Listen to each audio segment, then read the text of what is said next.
வணக்கம். தமிழ் ஃபுட் கார்னர்ல இன்னைக்கு இனிப்பு பூரண மோதக கொழுக்கட்டை பண்ண போறோம். இந்த கொழுக்கட்டையை மோல்டு வச்சு பண்ணியிருக்கிறதுனால இதனுடைய ஷேப்பே பார்க்கறதுக்கு நல்லா அழகா இருக்கும், சுவையும் ரொம்ப நல்லா இருக்கும். இப்போ எப்படி பண்றதுன்னு பார்க்கலாம். இந்த கப்ல 2 கப் இடியாப்ப மாவை எடுத்திருக்கேன். நீங்க இடியாப்ப மாவை எடுத்துக்கங்க, அல்லது கடையில் கிடைக்கிற கொழுக்கட்டை மாவும் இதுக்கு நல்லா இருக்கும். மேல் மாவு சுவைக்காக 2 பிஞ்ச் உப்பு சேர்த்து நல்லா இதை கலந்து கொடுத்துடலாம். இப்போ மாவு பசைறதுக்கு தண்ணி நம்ம கொதிக்க வைக்கணும். 1 கப்புக்கு 1.25 கப்பு கணக்குக்கு நம்ம 2 கப்புக்கு 2.5 கப் தண்ணி சேர்த்து கொதிக்க வைக்கிறோம். மாவோட தன்மையை பொறுத்து தண்ணி முன்ன பின்ன எடுக்கும். இது கூட 2 டீஸ்பூன் எண்ணெய், சமையல் எண்ணெய் சேர்த்துட்டு இந்த தண்ணியை நல்லா கொதிக்க விட்டுறணும். தண்ணி நல்லா தளதளன்னு கொதிக்குது. இந்த மாதிரி நல்லா தளதளன்னு கொதிக்க வச்சுக்கணும். இந்த கொதிக்க வச்ச தண்ணியை மொத்தமாக ஊற்றிடாமல் கொஞ்சம் கொஞ்சமாக சேர்த்து பிசைஞ்சுக்கலாம். இந்த மாதிரி ஸ்பூனோ அல்லது உடன் கரண்டியோ வச்சு பிசைஞ்சுக்கங்க.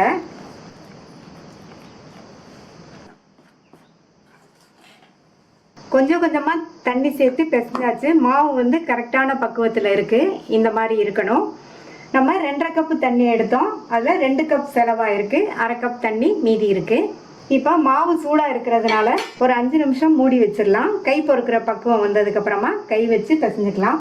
இப்போ மாவு கை பொறுக்கிற அளவு சூடு இருக்குது. கையில் லைட்டாக எண்ணெயை தொட்டுட்டு இதை நல்லா எல்லாம் ஒன்று சேர்த்து பிசைஞ்சுக்கலாம். மாவு இந்த மாதிரி பக்குவத்தில் இருக்கிற மாதிரி நீங்கள் தண்ணி சேர்த்து பிசைஞ்சுக்கணும். இந்த மாவை ஒரு ஈரமான காட்டன் துணியை வச்சு இந்த மாதிரி மூடி வச்சிடலாம். இந்த மாதிரி மூடி வச்சிட்டோம்னா மாவு காயாமல் இருக்கும். அடுத்து நம்ம பூரணம் ரெடி பண்ணிடலாம். 2 கப் மாவுக்கு 1 கப் பொடித்த வெல்லத்தை இந்த பாத்திரத்தில் சேர்த்துருக்கேன். இது கூட 1/4 கப்புக்கு கொஞ்சம் கூட 1/3 கப் அளவுக்கு தண்ணி சேர்த்து இந்த வெல்லம் நல்லா கரைஞ்சதுக்கு அப்புறமா வடிகட்டி எடுத்துக்கலாம்.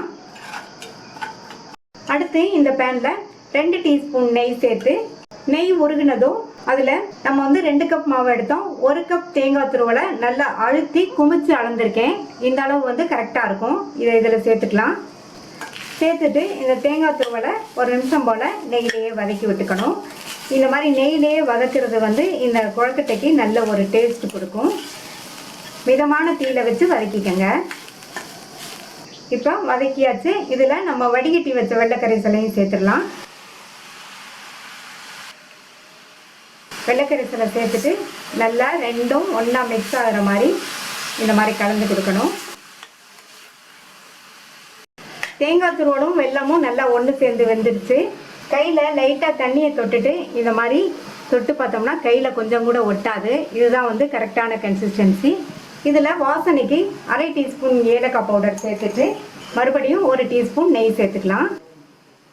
நல்லா ஒன்றா மிக்ஸ் பண்ணி விட்டுட்டு ஸ்டவ் ஆஃப் பண்ணிடலாம். கொழுக்கட்டைக்கு பூரணம் ரெடி ஆயிடுச்சு. இப்போ ஸ்டஃபிங் வச்சு நம்ம கொழுக்கட்டையை ரெடி பண்ணிடலாம்.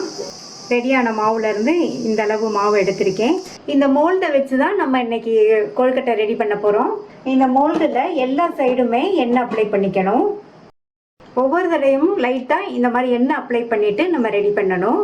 இப்போ இதை இந்த மாதிரி க்ளோஸ் பண்ணிவிட்டு இந்த பாயிண்ட்டை கரெக்டாக பிடிச்சிக்கங்க.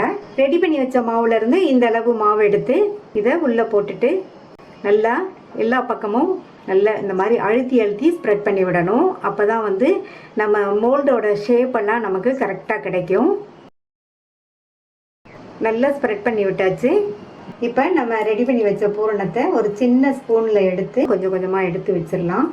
நல்லா நிறைய பூரணம் நம்ம வச்சு ஸ்டஃப் பண்ணிட்டோம்னா கொழுக்கட்டை சாப்பிடும்போது நல்லா ஸ்வீட்டாக இருக்கும். இப்போ நல்லா ஸ்டஃப் பண்ணியாச்சு. இது மேலே கொஞ்சமாக மாவு எடுத்து நல்லா இந்த மாதிரி ஒன்று போல் இந்த மாதிரி ப்ரெஸ் பண்ணி விட்டுடலாம். நல்லா லெவல் பண்ணிக்கோங்க. இப்போ ஓப்பன் பண்ணிடலாம். ஒரு கொழுக்கட்டை ரெடி பண்ணியாச்சு. இதே மாதிரி எல்லா கொழுக்கட்டைகளையும் ஸ்டஃப் பண்ணி ரெடி பண்ணியாச்சு. இனி ஆவியில் வேக வச்சிடலாம். இட்லி தட்டில் எண்ணெய் அப்ளை பண்ணி வச்சுருக்கேன். ரெடி பண்ணி வச்ச ஒவ்வொன்றையும் ஒவ்வொரு பள்ளத்துலேயும் எடுத்து வச்சிடலாம். இட்லி பாத்திரத்தில் தண்ணி விட்டு நல்லா கொதிச்சிட்ருக்கு. இந்த மாதிரி நல்லா கொதிச்சதுக்கப்புறம் தான் வைக்கணும். வச்சுட்டு மூடி போட்டு ஸ்டவ்வை மீடியம் ஃப்ளேமில் வச்சுக்கோங்க. 8 நிமிஷம் ஆச்சு. கொழுக்கட்டையெல்லாம் நல்லா வெந்துருச்சு. இதை வெளியில் எடுத்து வச்சு ஆறுனதுக்கப்புறமா வேறு பிளேட்டுக்கு மாற்றி வச்சிடலாம். மீதி உள்ளதே இதே மாதிரி வேக வச்சு எடுத்துக்கலாம். இனிப்பு பூரண மோதக கொழுக்கட்டை ரெடி ஆயிடுச்சு.